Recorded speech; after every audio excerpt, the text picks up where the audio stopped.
कई असाधारण ज्ञानी लोग जो हमारे आसपास हैं, शायद उसमें हमारा भी समावेश होता है। हम पूछते हैं, अगर भगवान है तो दिखते क्यों नहीं है? वाह, क्या असाधारण प्रश्न है। अच्छा, जो लोग ये पूछते हैं उनको मैं पूछता हूँ कि भाई एक काम करो, मुझे केले का स्वाद दिखाओ।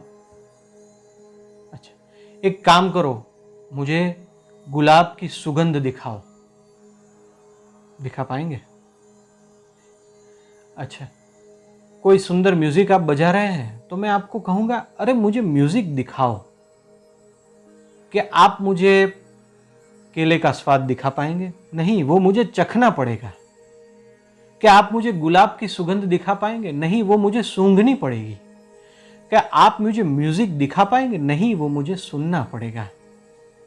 अगर हमारे आसपास ही ऐसी मल्टी डायमेंशनल वस्तुएं हैं जिसके होने के लिए प्रमाण सिर्फ आंखें या तो भौतिक तौर पर देखना नहीं है, वैसे ही मित्रों ये बात तो ईश्वर की है, परमात्मा की है। परमात्मा होने का प्रमाण चाहिए। हम और आप बातें कर रहे हैं, हमारा और आपका अस्तित्व है, यही परमात्मा होने का प्रमाण है। परमात्मा तो अनंत गुणवान है। परमात्मा का मुख्य गुण है चैतन्य, चेतना, कॉन्शियसनेस। हम और आप सोचते हैं, समझते हैं, भाव करते हैं, बोलते हैं, हमारे भीतर बैठे हुए भगवान के कारण। मित्रों, कुछ कुछ लोग कहते हैं, ये भगवान है तो इतनी सारी अव्यवस्थाएं क्यों है? सोचिए मित्रों, अव्यवस्थाएं कुदरत में है या तो अव्यवस्थाएं मानवों ने जो निर्मित किया है उसमें है? मानवों ने जो पद्धतियां निर्मित की है उसमें उसको अव्यवस्थाएं देखने मिलती है, अन्याय देखने को मिलता है, लेकिन वो उसके भीतर नहीं जाते, कर्म के सिद्धांत को समझते नहीं है, पूर्व भव और पुनर्जन्म के कारण को सही रूप से जानते, मानते और पहचानते नहीं है, इसलिए वो ऐसा प्रश्न करते हैं।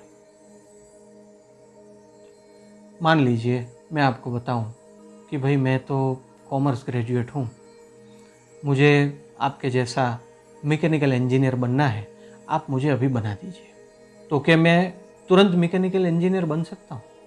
नहीं, मैं एक क्षेत्र में ग्रेजुएट हूं तो भी मुझे दूसरे क्षेत्र में ग्रेजुएट होने के लिए बहुत वर्ष मेहनत करनी पड़ेगी, तब वो ज्ञान मुझ में आएगा। वैसे ही मित्रों, अगर ईश्वर को जानना है तो एक प्रश्न पूछकर हम अटक जाएं तो ऐसे कैसे चलेगा?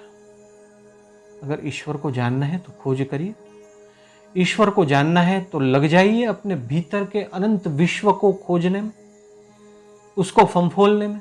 देखिए अंदर क्या क्या पड़ा है। आप कल्पना भी नहीं करेंगे उतना अनंत ज्ञान स्वरूप परमेश्वर का स्वरूप आपको मिलेगा। शास्त्र में बताया गया है, यथा ब्रह्मांडे तथा पिंडे, या तो यथा पिंडे तथा ब्रह्मांडे, जो भी है वाक्य, जो इस पूरे ब्रह्मांड में है वो इस पिंड में भी है। आपके भीतर है मित्रों वो चेतना। मैं कौन हूं ये सोचते ही जो ख्याल आता है वो परमात्मा के अस्तित्व के होने की शुरुआत का प्रमाण है।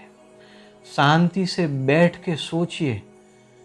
ये वीडियो पूरा हो जाए तब मोबाइल बंद करके, सब कुछ बंद करके घर वालों को कह दीजिए 10 मिनट मुझे कोई डिस्टर्ब मत करना। सोचिए मैं कौन हूँ, मैं कौन हूँ।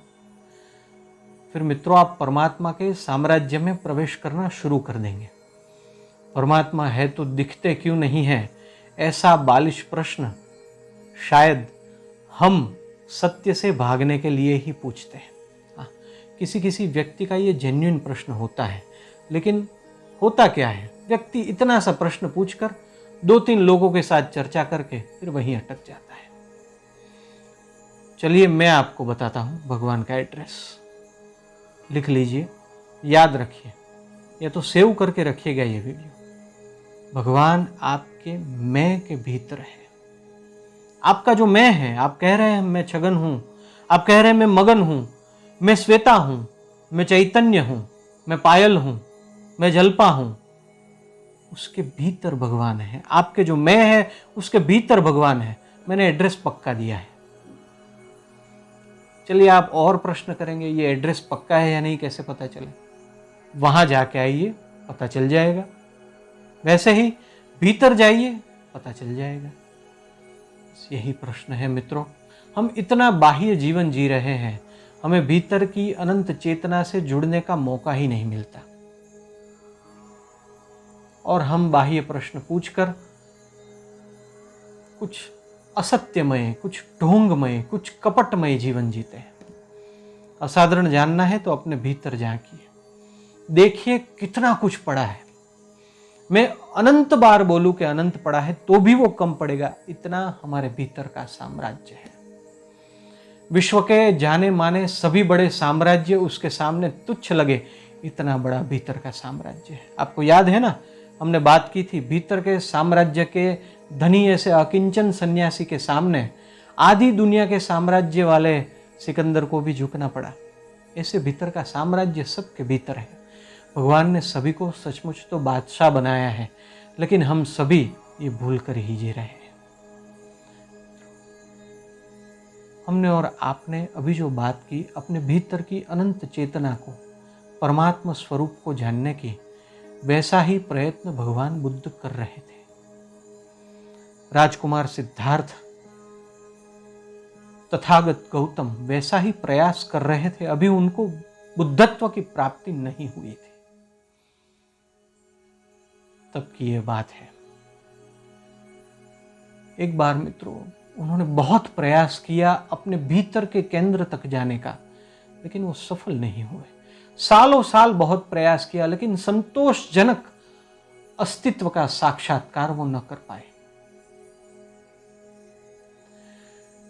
मन में मायूस थे, थोड़े थके हारे हुए थे।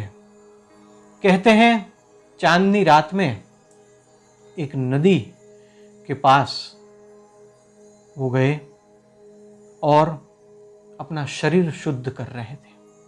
उन्होंने देखा कि नदी का पानी शांत था, चंद्रमा उसमें बहुत स्पष्ट रूप से दिख रहा था। एकदम कांच की तरह स्पष्ट रूप से चंद्रमा का प्रतिबिंब उसमें पड़ गया था। भगवान ने देखा कि मैं जैसे ही पानी लेने के लिए अपने हाथ नदी में डाल रहा हूं, जो भी तरंगे उठ रही है, उस तरंगों के कारण चंद्र का प्रतिबिंब अस्पष्ट होता जा रहा है। जैसे जैसे ही तरंग बढ़ रहे हैं, प्रतिबिंब और अस्पष्ट होता जा रहा है। लेकिन जैसे ही फिर तरंग धीरे धीरे शांत हो गई, चंद्रमा का प्रतिबिंब जैसा था वैसा एकदम स्पष्ट दिखने लगा। मित्रों, भगवान बुद्ध सोच में पड़ गए, एकदम भाव विभोर हो गए। जैसे उनको जो खोज वो कई जन्मों से कर रहे थे, वो असाधारण शाश्वत सुख की चाबी मिल गई। उनको स्ट्राइक हुई, आइडिया आया, यूरेका, यूरेका।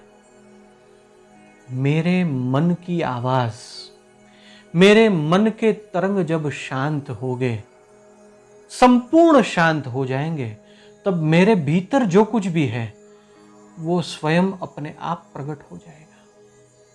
ऐसा ही सोचते सोचते उन्होंने ध्यान के लिए और प्रयास करना शुरू कर दिया। ध्यान के लिए उन्होंने जो और प्रयास करना शुरू किया, तब उन्होंने ये विभावना को बराबर अपने अंदर खड़ित कर लिया था कि जैसे ही मेरी मन की तरंगे विचार के रूप में है, विकल्प के रूप में है, अलग अलग आवाज़ों के रूप में है, अलग अलग यादों के रूप में है, मन की तरंगे संपूर्ण शांत होगी, मैं अपनी भीतर की अनंत चेतना के साथ पूर्ण रूप से जुड़ जाऊंगा। मित्रों, ऐसे ही ध्यान करते करते भगवान बुद्ध को वैशाखी पूर्णिमा के दिन बुद्धत्व की प्राप्ति हुई। अपनी उस भीतरी चेतना के साथ वो संपूर्ण रूप से एकाकार हुए, जो अनंत काल से उनके भीतर थी। उनके सारे प्रश्न वहां समाविष्ट हो गए, नष्ट हो गए, और एक ऐसे तत्व के साथ वो संपूर्ण रूप से लयलीन हो गए, जिसको कोई बुद्ध कहता है, कोई परमात्मा कहता है, कोई ब्रह्म कहता है, कोई आत्मा कहता है, कोई नियंता कहता है, कोई पूर्ण कहता है। मित्रों, आपके और मेरे लिए भगवान बुद्ध कहकर गए, अप्पो दीपो भव। स्वयं अपने प्रकाशमय बनो, स्वयं अपना प्रकाश बनो। जो मेरे भीतर है वो तुम्हारे भीतर भी है ही, बस सिर्फ जिस तरह मैंने जाना उसी तरह तुम जानो। भगवान बुद्ध ने भी मित्रों देखा था कि इस संसार में दुख है, तो मुझे ढूंढना है कि किस जगह आके सारे दुखों का निवारण होता है। उनको भी ये प्रश्न हुआ होगा कि ईश्वर है या तो पूर्ण तत्व है तो वो दिखता क्यों नहीं है। लेकिन वो ये प्रश्न करके अटक नहीं गए, उन्होंने अपनी खोज जारी रखी, अपने भीतर गए। जो एड्रेस मैंने आपको बताया वो एड्रेस पे वो गए और उनको जो मिलना था वो मिल गया।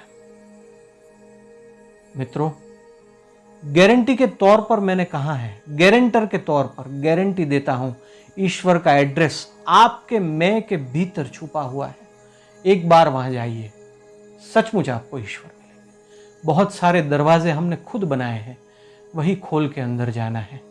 मैं कौन हूं, मैं कौन हूं, ऐसा विचार करके अगर भीतर उतरेंगे तो ईश्वर है तो दिखते क्यों नहीं है, ये सिर्फ एक ही प्रश्न है।